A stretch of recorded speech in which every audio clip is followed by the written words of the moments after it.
Marc, on est au lancement, à la conférence de presse du Salon des métiers d'art de cette année. On est dans la suite Jean-Claude Poitras, une suite qu'on a habillée là, de toutes sortes d'objets.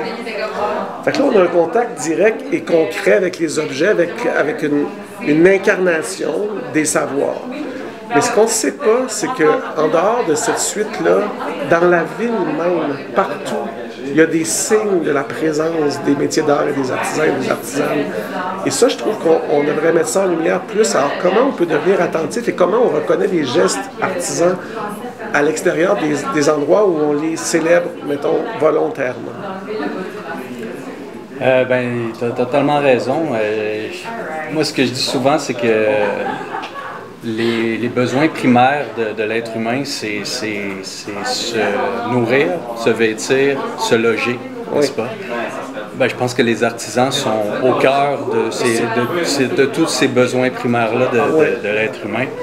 Puis se loger, effectivement, depuis le début des civilisations, les bâtiments, les maisons dans lesquelles on vit, aussi modestes soient-elles que grandioses et spectaculaires et monumentales, ont été bâtis initialement par les artisans. Puis aujourd'hui, ça a un petit peu changé, mais reste qu'on a encore cette empreinte-là patrimoniale de bâtiments extraordinaires qui ont été construits en utilisant des savoir-faire très pointus d'ébénistes d'art, de charpentiers menuisiers traditionnels, de tailleurs de pierre, de forgerons ferronniers d'art, de vitraillistes. C'est sûr que c'est pas nécessairement pour tout le monde une évidence, mais il s'agit de prêter un peu attention pour réaliser que tout ce qui est beau, tout ce qui attire l'œil, tout ce qui est finalement omniprésent. On a tendance à penser que c'est surtout en Europe où on voit ces signes-là, mais en réalité, au début de la colonie ici, il y a énormément de beaux ouvrages, nos églises au Québec. Les églises, c'est comme les châteaux. Ce qu'on voit derrière, là, cet édifice-là, les pierres taillées et tout, là, ça, c'est des œuvres... Des belles colonnes, des beaux chapiteaux. Mais en réalité, en ce moment encore, il y a des artisans qui sont membres du conseil, qui sont appelés à restaurer des chapiteaux comme ça. Juste à côté, il y a la gare Windsor, pour laquelle il y a eu des belles restaurations de pierre qui ont été faites. Sur les églises dans le coin, il y a des projets immenses. En fait, ce qui est un peu triste, c'est qu'il n'y a pas suffisamment d'artisans à l'heure actuelle pour être capable de s'attaquer à tout ce qu'il y a, à l'ouvrage phénoménal de restauration qu'il peut y avoir au Québec. Mais l'important, c'est de créer ce réflexe-là comme société. Pas juste, permets-moi, pas juste au niveau de la restauration de ce qui est existant, mais aussi dans ce qu'on construit de nouveau aussi, que ce ne soit pas seulement livré aux mains de gens qui savent élever des murs, mais qui ne réfléchissent pas les lieux. On est aussi témoin d'une architecture désarmée qui n'est pas l'œuvre de gens qui ont le souci de la beauté, mettons. Fait qu'il faudrait aussi réinvestir ce qui se construit de nouveau aussi par ces savoirs-là. Totalement. Puis je pense qu'effectivement, c'est une collaboration. C'est sûr que la tendance de la construction a changé beaucoup avec les années. On est dans des années où on veut du vite fait, on veut que ça soit...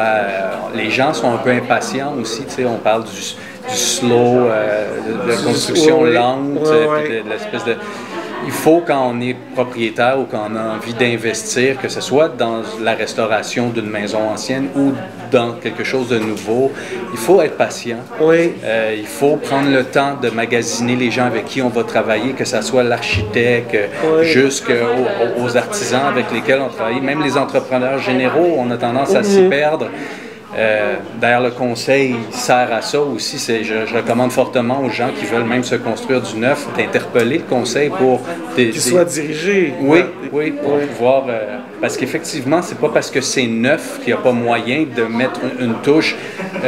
On parle pas de tradition autant que de qualité ou de savoir-faire d'utilisation de matériaux nobles aussi, qui souvent sont disponibles sur notre territoire. Donc, il y a moyen de construire notre environnement architectural avec notre environnement écologique, finalement.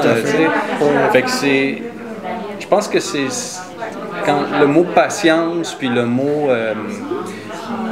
ce qui est intéressant aussi, c'est que le propriétaire peut même, quand il travaille avec des artisans, participer à l'érection de sa maison, puis de la manière dont c'est fait, et y rajouter sa touche, y rajouter, puis au fur des années, après ça, s'il y a des modifications apportées ou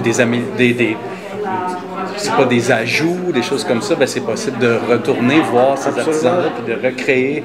Fait que c'est ce lien privilégié-là. C'est pas juste, je crois, le fait que les artisans possèdent des savoir-faire immémoriaux qui ont été éprouvés, mais c'est aussi qu'il y a une humanité, un sens. Un sens, puis un contact très privilégié qui fait qu'après ça, au quotidien, quand on vit, les objets qui nous entourent ont une histoire. Absolument. Fait que quand on prend notre café dans une tasse qu'on a acheté à un artisan, le café n'a pas le même goût, on dirait. Même chose. Puis on n'a comme pas le goût de changer de tasse non plus parce qu'on crée comme une espèce de sentiment d'appartenance.